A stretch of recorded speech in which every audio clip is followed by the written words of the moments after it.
and welcome back to another episode of the 5230 podcast. The man from Jersey here today on a solo vibe. I know it's been a minute, man, since I recorded a video, but better late than never. I'm back. A lot of cool stuff has happened since the last time I was on camera. We're now in the conference finals. We have Miami versus Boston on the East, Golden State versus Dallas out West. So I want to just talk a little bit about the series and what's been happening so far. As of the day of shooting this video, Celtics are down 0-1. Warriors are up 1-0 on Dallas. Just quickly getting into the games. That Heat-Celtics game there was a lot to take away from that game. In particular, the Celtics were undermanned in game one.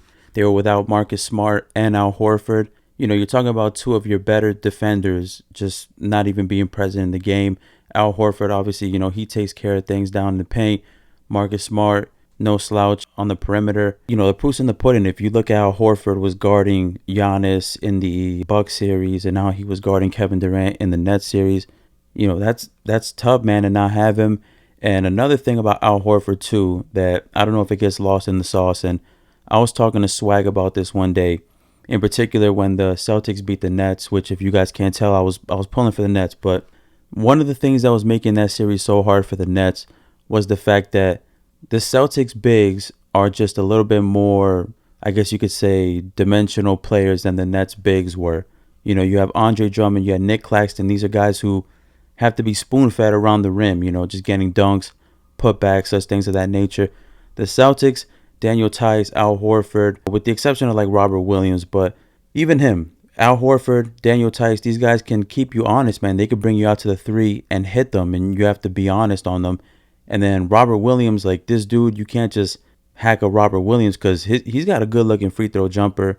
And, what he does in the paint is just exceptional. But just tying it all together, like in missing Al Horford, like not only are you missing one of your better interior defenders, but you're also missing someone who keeps the defense honest and can hit a wide-open three. And Al Horford's been playing exceptionally well these playoffs. Besides probably Jason Tatum and Jaylen Brown, he's been the Celtics' most important player by far, in my opinion.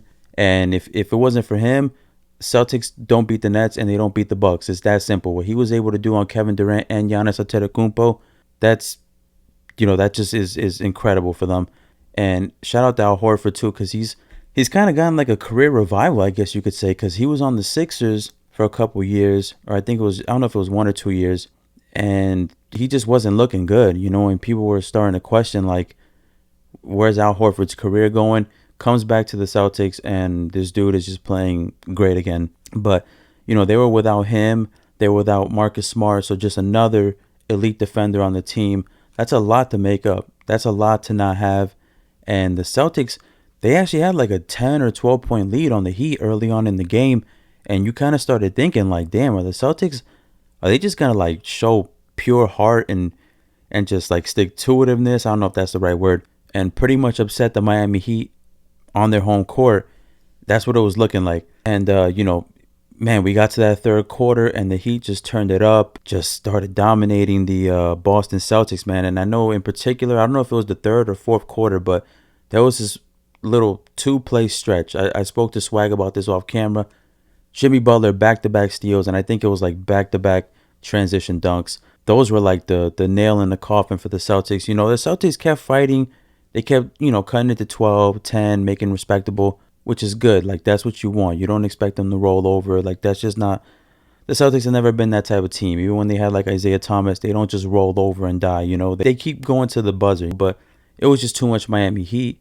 And supposedly, there's, like, reports Marcus Smart might miss Game 2. I know Al Horford is. I'm pretty sure. Which is tonight. Game 2 is tonight. Man, if they're without those two guys, it can easily be 2-0 Miami Heat tonight. It should be 2-0 Miami Heat tonight if the Celtics are without Horford and Marcus Smart.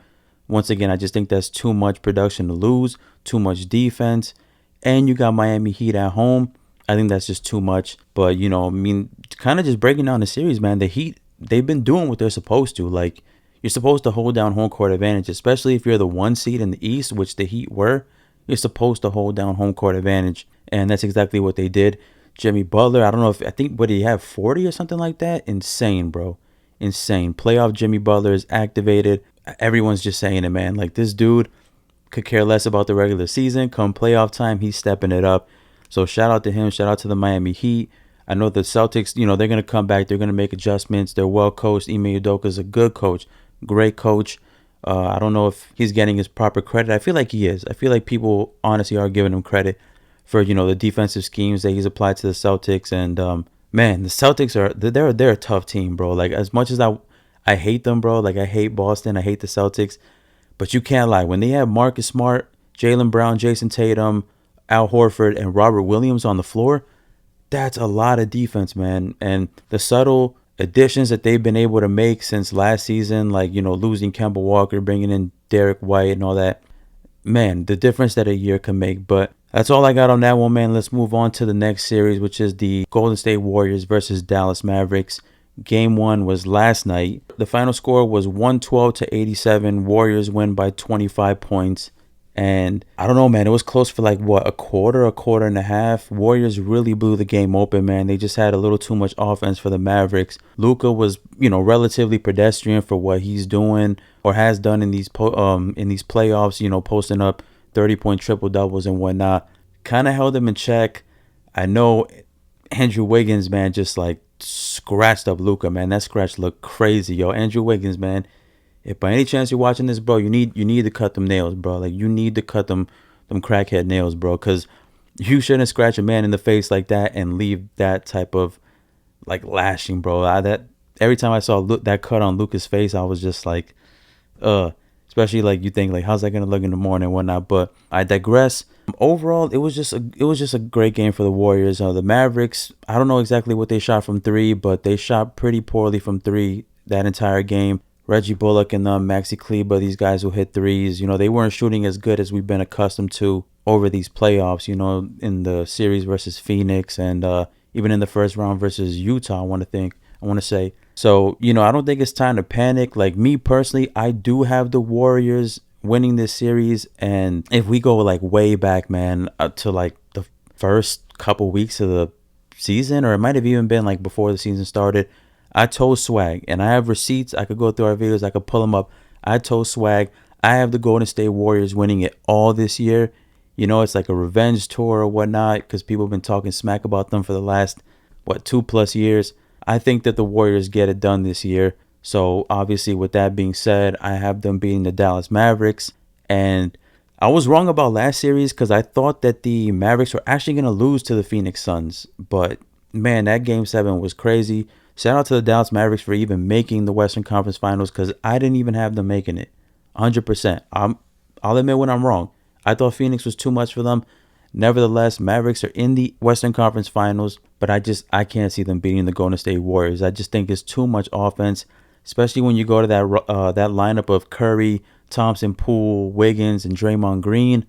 I don't really see where the Mavericks are, gonna just outgun the Warriors. I don't think the Mavericks, I don't have their defensive rating and defensive stats pulled up, but correct me if I'm wrong, I don't really think they're like an elite defensive team. They might be like respectable, but I don't think they're elite. So I don't see them just keeping up with them, man. Luka's honestly gonna have to put up like 40-point triple doubles, in every single game, I think, if the Mavericks are even going to compete.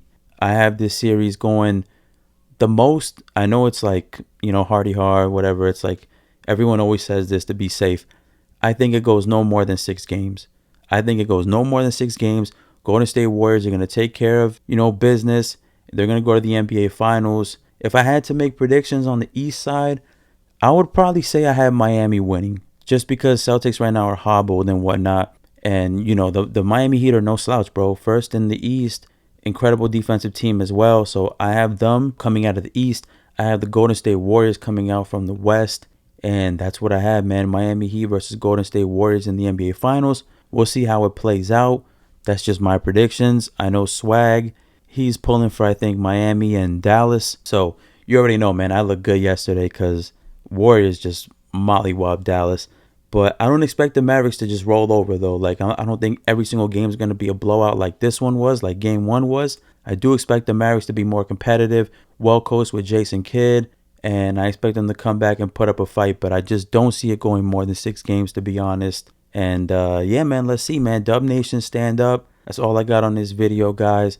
Man, it feels good to be back, in front of the camera and whatnot. I know I was away for a while, guys, but I appreciate your guys' patience. Anyone who watches our videos, know that it's appreciated.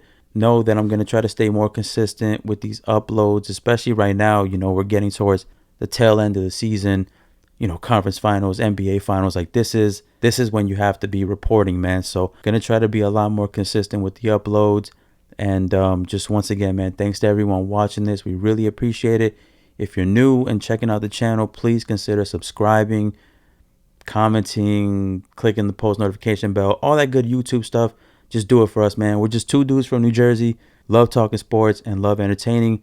I've been rambling, so that's it for this video, guys. Enjoy. Game 2 is tonight. Game 2 is tonight. Let's go Miami Heat. I'll see you guys on the next one. Peace.